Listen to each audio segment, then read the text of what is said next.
everybody. Welcome to WHYB. We help your business. I am Junter Flores. I am the founder of WHYB. Understanding Facebook algorithm and history. That's what we're going to talk about today. All right. How was your learning so far? Did you watch all the videos in our group? If not, give time to watch it. Feed your mind with more knowledge. Okay? Einstein said, intellectual growth should commence at birth and ease only at death. Alright, so while you're still alive, keep learning. Okay, so to enjoy the benefits of the Facebook, you will need to really understand the history for sure. That's really important. And also the goal of this platform. If you don't know the goal of this platform, you cannot keep up with it. You don't know what to do. You're just going to keep posting there, keep posting here and there. Let's go with the history. In 1997, 6degrees.com was created. Okay, this is their logo, based on the concept of 6 degrees of separation. People were able to create an account, right?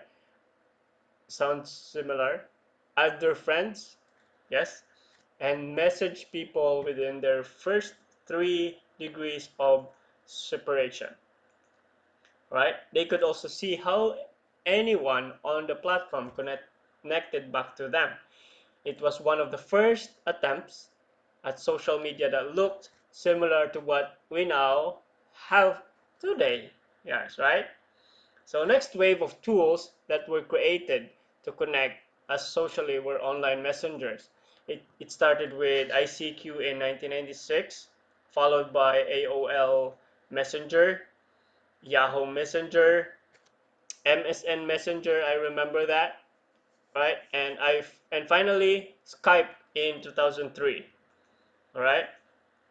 In 2002, we saw the launch of Friendster and the concept of social circles, which mimicked how people were really connected in the real world.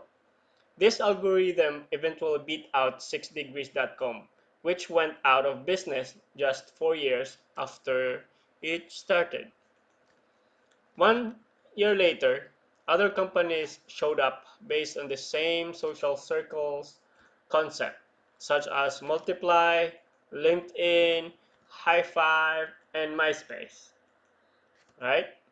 MySpace quickly became the most popular social network site around. For many people like me who watched as MySpace crushed Friendster and the other fledgling social sites, I had assumed that before that they would be around forever. Okay, over the next few years, even more social sites emerged.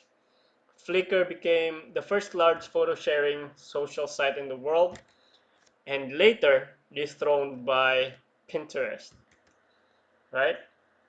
YouTube became a video sharing service, and that was later acquired by Google.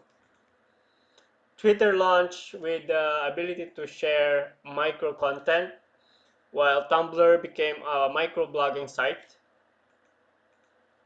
In the midst of so many new social startups popping every day, here was one that silently launched in 2004 that would soon grow to overshadow all others, even with giants like Google trying to dethrone them with the short-lived launch of their social network called Google Plus. No one has been able to beat this social media king, right? The Facebook. Their first name was FaceMash. Okay, right. The story of Facebook's rise has been documented in movies and books, but Mark Zuckerberg's launch strategy started by allowing only people with Harvard email address to get an account. Take a closer look at his strategy. Email address. We're gonna talk into that deeper in the days to come. All right. Then he slowly extended access to other colleges, and eventually he extended access to everyone. How many Facebook users in the world now? 2.6 billion, and it's growing. Okay, it's like a quarter of the population of the world. Wow, that's a lot. So it's still the biggest party of all time.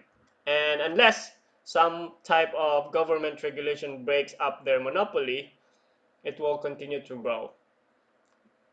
Okay? So Facebook has had a lot of scandals also around how they handle their users' privacy and data, which can be super annoying as a user of Facebook. But it can be huge blessings as an advertiser or entrepreneur on their platform, right? So because number one, Facebook tracks everything you do. That is correct. Number two, what do you like? Number three, which things do you comment on? Number four, which types of posts do you engage with? All in all, they have up to 52,000 data points on every individual that they accumulated as you were scrolling, clicking, and commenting. So their goal is to figure out what you like, remember that, and show you more of that in your feed. All right, the better your experience in Facebook, the more likely you'll spend more time there. The more time you spend there, the more ads they can sell to marketers like us, right? They are tracking your behavior. It gives us advertisers the ability to target people based on what they'll probably like, okay? It's their interest. Facebook has the ability to start using interruption marketing, where could target those who were interested what we were selling, right? Interruption marketing, that is Facebook. The question is, what kind of the interruption marketing are you using? Understand its algorithm. Have you watched Avengers? Me and my daughter, me and my family was watching that, and the Avengers Endgame. Who doesn't watch Avengers Endgame, right? Everybody knows it. So Avenger Endgames. Do you remember what can Thanos do if he has the stones? Remember that? If Thanos has the stones? Yes, he can just snap. So Mark Zuckerberg is our Thanos in online marketing. He can just snap. Yes. Look at this is Mark Zuckerberg's with the stones. He is powerful and he can just snap. We call this Zuckerberg's snap. So we are going to be talking about that here. So what is algorithm? The Facebook algorithm controls the ordering and presentation of the post. They are the one in charge of that. They are in control of that. Rather than publish content chronologically, so users see what is most relevant to them. Okay, so it's the relevance that's going to be taking place. Uh, Posts and ads are presented based on what Facebook sees as relevant to you as the users. Over time, the algorithm that judges which posts or videos get the most exposure on Facebook platform continues to change. It always changes. Um, when it changes, if when algorithm changes, that means Zuckerberg snaps again. I'll give you some example. 5 years ago, it was all about making video that was shareable. You remember that? If you knew how to get shares, your videos could get millions and millions of views overnight. All right? As soon as everyone collectively learned the algorithm, then agencies started to pop up everywhere. Like they made their own uh, social media marketing agencies, guaranteeing to make you a video that would viral because they knew that algorithm and it worked. Then that was the time when there has a lot of company who goes to the agency and then work with them and to get their videos up and running and share it and get million views. Then Facebook went public and they needed to raise money. So Zuckerberg snapped his fingers and changed the algorithm. They knew the new algorithm no longer rewarded people for having amazing shareable content. Yes, right now, if you're going to share a video in from YouTube, if you're going to share it in Facebook, nobody is Facebook is not really gonna show it to a lot of people. Okay, that didn't make them money because that didn't make them money, which was necessary for stock prices to go up. So he needed to change the algorithm. He needs to snap so that Facebook could show higher returns for investors. So overnight, the majority of free viral videos died. Okay? So replaced with a new algorithm that required you to buy ads to boost and promote your videos. Last month, I had a video in YouTube and then I shared it in Facebook and it showed to like few people only. And I was like, what happened? The video is good, but then nobody watched it because Facebook changed the algorithm. They didn't show it to a lot of people, okay, because it's not engaging. Okay, Periscope versus FB Live. This is another example of algorithm. There was a land grab for each platform to be number one with live video. That was Periscope. Okay, Twitter bought Periscope and it started to become the number one place to stream live videos. Okay, I remember those days because I was on Periscope streaming live almost every day. That is until Facebook launched the Facebook Live. All right, to this day, I still like Periscope app better personally. I think that their streaming service, pretty much everything else about it, is way better than Facebook Live. But Facebook wanted to become the platform for live video streaming. So Zuckerberg snapped again and changed their algorithm. After the change, when you would go live on Facebook, you could get hundreds or thousands of people to show up for free in just seconds. They rewarded us for going live to force us all to switch to them. That's why they even have an advertisement that encouraging everybody to go live, you know. And there's a lot of companies to go to who went live. This is where the Facebook Live selling also grown enormously. There's like a small business um, owners that they went FB Live selling.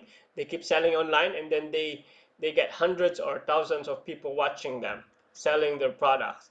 I saw also a lot of small business owners bought their products and do FB Live selling, and until now, right?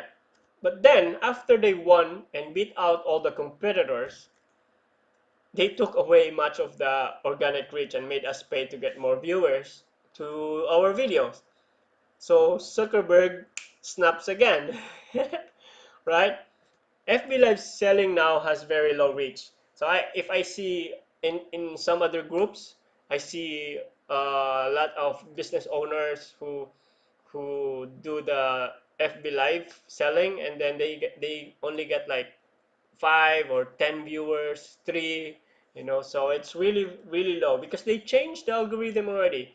And those business owners who keep doing the Facebook Live selling, they don't know that the Facebook changed the algorithm already. They thought that they can still get hundreds and thousands of viewers, but they don't. Okay, so here's another example of Facebook algorithm. When we started using Facebook page back in 2014, this is this is our page. As of now, there's 5,661, but back in 2014, I have 4K likes in my sports apparel Facebook page that time. So then, every time we post, this is in my own experience. Zuckerberg snaps for so many times in in Facebook page. Every time we post, around 70% of people who like that page can see my post. way back 2014. Okay, so it was so good. We get a lot of clients because out of 4,000 like, and then Facebook show it to 70% of the people who like our page. Okay, and then I observed the decline. After a few months, I saw it became 50%, and then 30%, and then I saw it after a few years, it was 10% only. And last month, I got a news from my friends in marketing that it was just 1%. So I checked it and tried posting, and then it's really true. I said, wow. I said to myself, Zuckerberg snaps again. I was like, wow, 1%. So uh, there, it's Zuckerberg snap, right? The goal here is clear. The goal of Facebook right now is to have its users create content that will keep people on their platform for as long as possible so they can show them ads. That's their goal. Our strategy right now is to figure what content Facebook is rewarding people for right now. How Facebook wants that content to be promoted in both free and paid. So FB page is paid and free is the organic post. Okay, and then for us to try to create the type of content they want. The tactics are what that content looks like. The good thing about it is that you will not be affected if you know how to make a good copy on your post. All right? The answer is use correct Facebook copywriting. All right? But the big question is how? How to post the proper way that sells. Where to learn Facebook copywriting. Okay? So we will have a 5-day Facebook copywriting challenge for business owners. It's going to be hosted by me, right? This is an online group challenge, and it is paid challenge. It will start on July 20 to 24. The registration is $27 per person. This is a paid challenge. Okay? So in this challenge, you will learn how to write a correct post on Facebook that will sell and engage your target market. You will understand the proper way of selling your products or your service. You will create a Facebook post writing that actually makes money. Okay, you will post on Facebook to grab attention. Yes, you're gonna do that. Something persuasive and believable.